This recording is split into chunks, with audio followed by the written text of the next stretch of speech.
This is my little mini project for the Apply What You Know Week 7 for TL 652.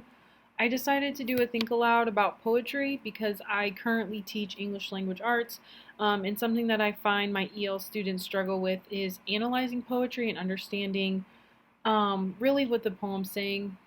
For them, understanding English text on a base level is hard enough if they don't have a strong command of the English language, but then taking it a step further and being able to analyze literature, understand the deeper meaning, understanding the figurative language, and reading between the lines is really difficult for them. And so I oftentimes teach them how to annotate and read poems multiple times. That way they get a better understanding and they can start to realize the meaning behind the words.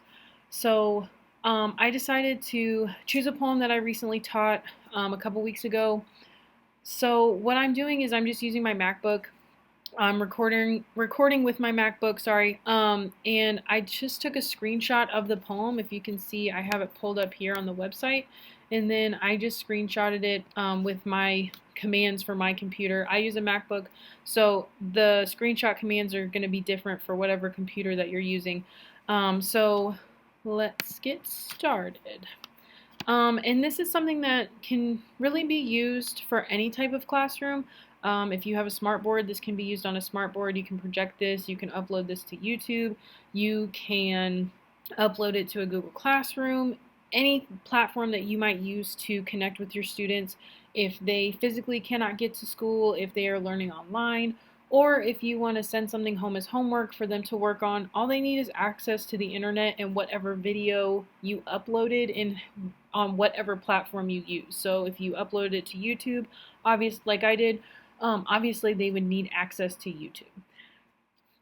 I have students analyze poetry. I always read the poem in multiple rounds, especially for EL students, just so that we focus on very specific things each round and then try to combine it all together at the end for their analysis. So for the first round of reading, I would just read the poem. I wouldn't expect the students to do anything. They don't have to annotate. They just have to sit and listen. And that's just for them to kind of absorb the poem as it's supposed to be heard, and just kind of think about what is being said. So for the first round, there will come soft rains. There will come soft rains and the smell of the ground, and swallows circling with their shimmering sound, and frogs in the pools singing at night, and wild plum trees and tremulous white.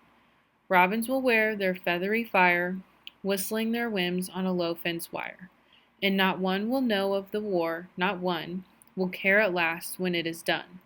Not one would mind neither bird nor tree if mankind perished utterly, and spring herself, when she woke at dawn, would scarcely know that we were gone. For round two, I kind of had a sort of meta moment, as Dr. Dietrich says, and I realized that the screenshot version of my poem wasn't as user friendly, and so I actually switched it over to a Google Docs because I am way more versed and way more familiar with the different tools and controls with Word documents or Google Docs than I would be with just screenshot tools, and so I've actually decided to switch it over. So let's kind of backtrack and I'll show you how I got here. So it's very simple. So I just went back to the poem, highlighted the poem, copied and pasted it into a Google Doc. That is the only difference here of what I've done. However, after doing this, I realized that this is probably more useful than my screenshot because now students can actually edit their poem in real time. And so this would be a way to model how to annotate. That's the whole point of this lesson. But then the kids could actually do it, and you can even have them partner up and they can share it with someone using the share button, share it with a partner, and they can annotate it together in real time and kind of have a whole conversation with it if they know how to use Google Docs, which a lot of kids do. So as long as your kid is, or your students are versed in Word or Google Docs, they shouldn't have a problem with this. So on to round two. Sorry about that. For round two, especially with EL students, I would have them highlight any words that they don't know. So now that we've read through it once, we kind of get the gist of the poem. We've heard what it sounds like. We know what's coming. now it's time to really start kind of ripping it apart and really looking at all the different pieces. And so what I'd have them do is just, as I'm reading, highlight any words they don't know. So I would model, and so I would, as I'm going to read, I'm also going to highlight. So as I stated before, make sure that you have them highlight in different colors. So for each round, whatever they're looking for needs to be in a different color, and that'll just show them all the analysis and kind of thinking they're doing as they're reading through a poem. And that way they're practiced in it and they realize just how much goes into analyzing literature. So for this one, I'm going to choose yellow, and I would just go to the highlighter and pick yellow whenever I'm ready to highlight. And that's just something, if a kid doesn't understand how to do that, that's something real quick that they can figure it out. So round 2. There will come soft rains. Wartime. There will come soft rains and the smell of the ground, and swallows circling with their shimmering sound. So, before I even go on, I'm going to stop right here and highlight the word swallows, because if I don't know necessarily what that means or what that is, that's something that I would highlight. Okay, going on. And frogs in the pools singing at night, and wild plum trees and tremulous white. Again, kind of a complex word here, so this would get highlighted for sure. Robins will wear their feathery fire, whistling their whims on a low fence wire. Might highlight that one. And not one will know of the war, not one will care at last when it is done. Not one would mind, neither bird nor tree, if mankind perished utterly. And I know for a fact that these 2 words gave some of my EL students major problems. So I'm going to go ahead and highlight those. And spring herself, when she woke at dawn, would scarcely know that we were gone. Okay, so sorry it's a little choppy because I'm kind of doing 2 things at once. I'm playing teacher and student. And so as the teacher, I would just kind of highlight, or I would just kind of read along and then highlight as I'm going, but I'm also playing student as well. And so it's going to get kind of choppy. That's why for the first round, we read it straight through so that it doesn't sound like it's pieced together. So after the students have highlighted what they need to do, or what the words that they don't know, I would suggest that they define them. Just for future reference and just for their better understanding. And so I picked tremulous right here, this word, and I went ahead and Google searched it as if I was a student. They could do this on a Word document and it would define it for them. They could find the synonyms and then maybe that would help them kind of get to a definition. But for this one, I'm just kind of going to take the easy way out and just Google the definition of the word if I don't have a dictionary. And I'm also trying to use as much technology as possible as well. So I have the definition right here. So I'm going to highlight it, copy it.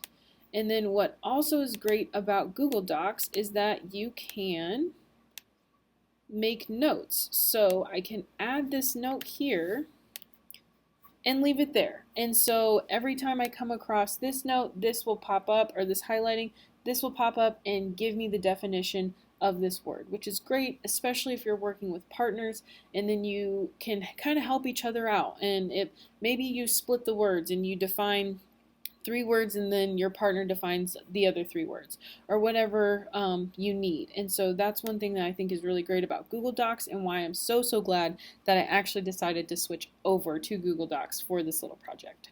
So now that we've gone through and defined all our words, I went ahead and defined the rest of them. It would be round 2 or round 3 of reading, excuse me. For this round, I would have them look at the poem structurally and identify the different parts of a poem. So I would have them identify stanzas, or in this case couplets. So we can go ahead and highlight the couplet with, again, a different color so that they see all the different process and steps to analyzing poetry. And then we can highlight the words that rhyme. So trying to identify the rhyme scheme. So I would have the students go through and highlight again with another color the words that rhyme. And this again is just you modeling how you would annotate a reading. And this again can be done on paper or through technology on Google Docs as partners, any way that you really see fit for your class. So if the students have access to the internet at home or have access to the internet at school, this could be a really fun activity for them to do with a partner individually. Like you could do this first poem with them as a class and then give them another poem to do with a partner. And then their essentially like their assessment for the lesson or the day or the week or whatever is to have them do this individually. So that would be round 3. So I would read through the poem, have them highlight the couplets, highlight the words that rhyme, and then we just kind of add more structural aspects to it if we found any. 4, this is where we get into understanding the poem and what is really being said, which is very important for EL students because, like I said at the beginning, having them understand figurative language can be really rough when they don't have a command of the English language. So having them break down each stanza, or in this case couplet, and summarizing what each couplet is saying step by step to give themselves an overall summary just in plain terms rather than in figurative language would really help them understand the poem so that they can analyze it and what it actually means in reference to human behavior, our society, what the poet is saying, stuff like that. So I would read through it, which I will in just a second, but I would model at each stanza kind of summarizing again in the notes of making a note of what the couplet is really saying. So, for instance, I would read through, so there will come soft rains and the smell of the ground and the swallows circling with their shimmering sound. So what I would do is right here, just add a note, highlight it, and add a note of like, what is this? Well, this is clearly imagery of what is happening in the world, right? We don't necessarily know what has happened yet or what will happen. This is just kind of opening up, just setting the scene, essentially. So, okay. So they can make a comment after each stanza. I would also have them comment on the fact that wartime is here. Maybe they could ask a question of why is this here? What significance does this have? And that's something that we would discuss when we get further and further into the analysis of like what is the point of wartime in parentheses. But yeah, so I would continue going along and just read through the poem again, and after each stanza tell them to, if this is something that they're watching on YouTube, tell them to pause the video and maybe make comments on their own, or as they go along or as I'm reading, make comments on their own poem and summarize each stanza. On to round 5, I just wanted to point out that this is why modeling something like this for EL students can be very helpful, because those first few couplets were just kind of setting the scene, like I said before, and so you can take them almost literally that it had just rained and the smell is the smell of rain after it rains, and there's birds circling around or flying around, but those can be taken literally, so they're not as hard to understand.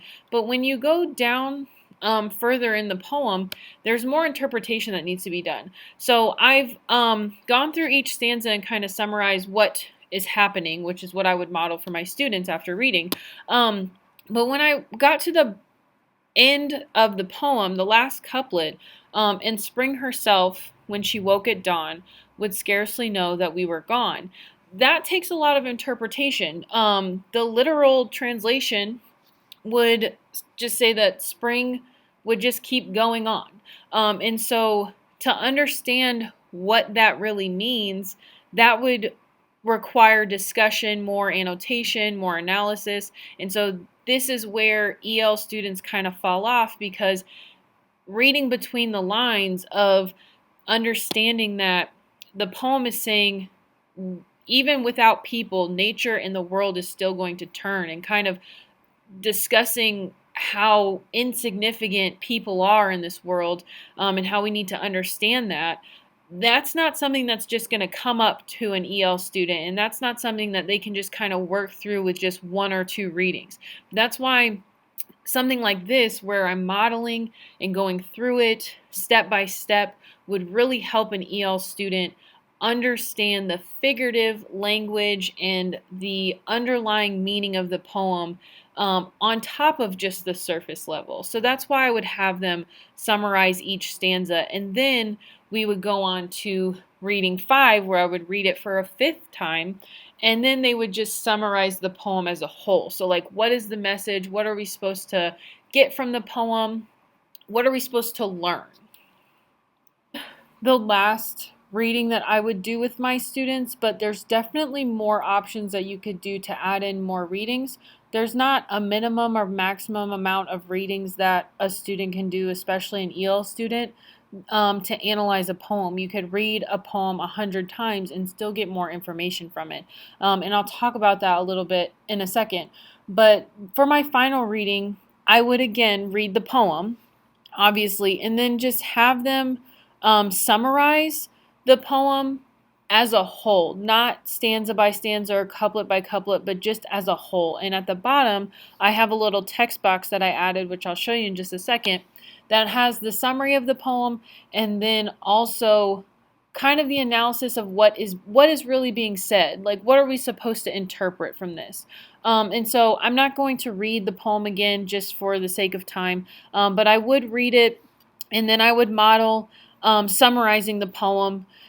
So I would provide a summary of what's happening in the poem, what's going on, and then, like I did here, and then what I really like is what is really being said. This is where the students have to interpret what are we supposed to take from the fact that nature is functioning without humankind. And so really that's where we get the message of the poem, what it means, what comment it's making on human behavior, or what we're supposed to take from it. And this is really where EL students have to work harder than most, because not only do they have to translate the English and understand it, but they also have to be able to then, once they understand it, interpret it in a way that a native speaker could have difficulty doing. So this is something that I really like. And this kind of just shows you the thought process, and now the students can see how marked up the poem was. Like, it completely started bare, and now we have all this highlighting, we have all these notes on the side, we have the summary at the bottom, and there's so many other things that you could do with this, but I think that this just kind of gives you an idea of what I would do in a class of a think aloud example of analyzing a poem. I hope you enjoyed this think aloud example for poetry. I hope that it might help you out in your lesson planning, or maybe just the way that you present annotation using technology, because that is something that the kids kind of do struggle with, is that when the reading is online, what do? They know how to highlight, underline, circle, and annotate readings. At least in my class, that's what we practice all the time on paper.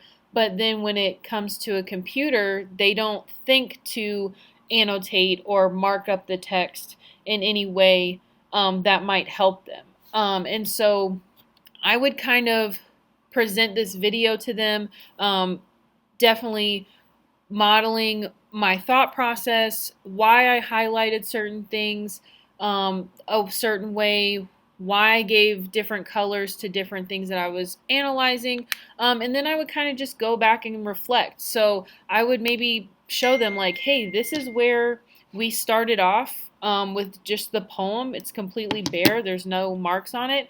And now this is what we have. And so this is just very, very small amount of analysis. You can even add in, if you were focusing on mood and tone, highlighting mood words, highlighting tone words that help establish a tone, because that definitely would help you figure out how to analyze it a little bit better, and maybe help support your reasoning of why nature is so peaceful. Well, what peaceful words are in the poem? Highlight them. So this can definitely be extended into a longer lesson. It can go over multiple days. You could use this with vocabulary, anything that EL students might need to improve upon in order to analyze literature. So that is it for my think aloud of modeling annotation and the thought process while analyzing poetry. I hope you enjoyed it. Have a great week, everybody.